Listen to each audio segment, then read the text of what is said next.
জুয়া প্রতিরোধ আইন বা বিল যেটা এখানে নিয়ে আসা হয়েছে, এটার বাহ্যিক যে উদ্দেশ্য, আপনি 4 মিনিটে বক্তব্য শেষ করেন।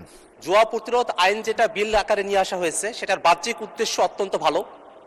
বাংলাদেশে জুয়া অনলাইন মাধ্যমে এটা একটা ভয়ঙ্কর একটা আকার ধারণ করেছে।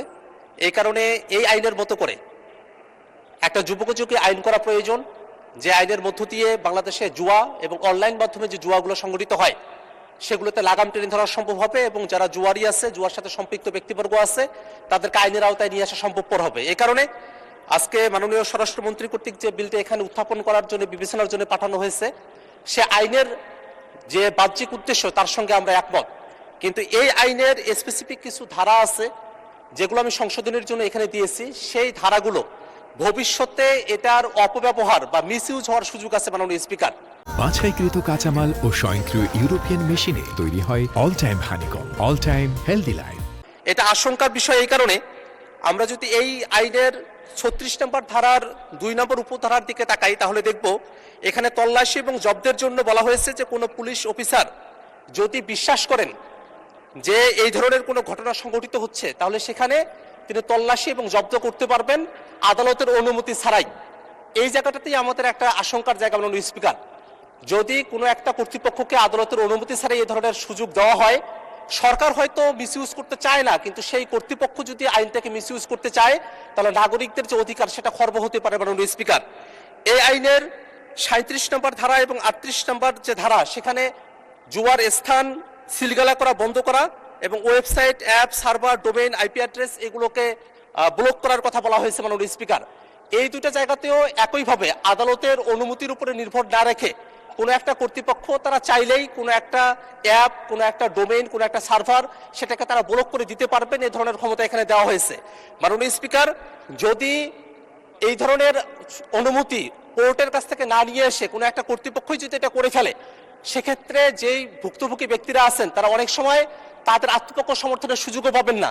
সেক্ষেত্রে এমনও হতে পারে যে জুয়ার কথা বলে, জুয়া প্রতিরোধের কথা বলে সরকারের সমালোচনা করছে এমন কোনো ওয়েবসাইট, এমন কোনো নিউজ পোর্টাল, এমন কোনো ফেসবুক অ্যাকাউন্ট, সেগুলোকে ব্লক করে দেওয়া হতে পারে, এবং সেখানে কোনো রেমেডি রাখার কোনো ব্যবস্থা এখানে রাখা হয় নাই। কোর্টে যাওয়ার মতো কোনো এখানে ব্যবস্থাপনা এখানে রাখা হয়নি মাননীয় স্পিকার, যেটা সামগ্রিকভাবে আমাদের উপরে একটা বড় ধরনের নাগরিক নিষ্পেষণের মতো পরিবেশ তৈরি করতে পারে ভবিষ্যতে মাননীয় স্পিকার। এই আইনের 41 নম্বর ধারার মধ্যে এনআইডি, সিম এবং এমএফএস লিঙ্কিং সিস্টেমের কথা বলা হয়েছে।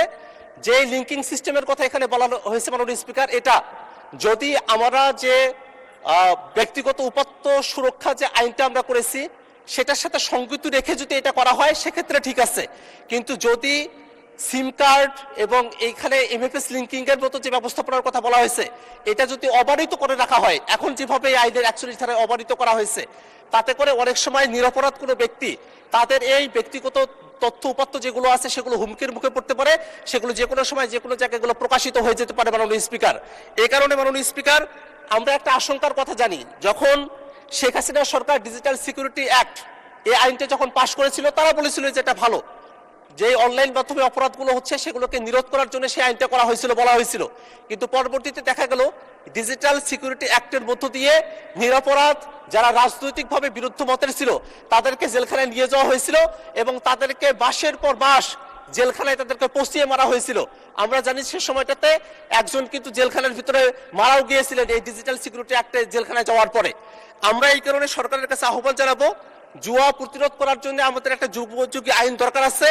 এই আইনটাই আমরা করতে পারি, কিন্তু এটা জনমত যাচাইয়ের জন্য প্রেরণ করে যেসব সংশোধনী প্রয়োজন রয়েছে, খুবই মাইনর কিছু সংশোধনী, কিন্তু সেগুলো মানবাধিকারের জন্য খুবই গুরুত্বপূর্ণ, সেগুলোকে যাচাই করে এসে তারপরে এই আইনটি পাশ করা হোক মাননীয় স্পিকার।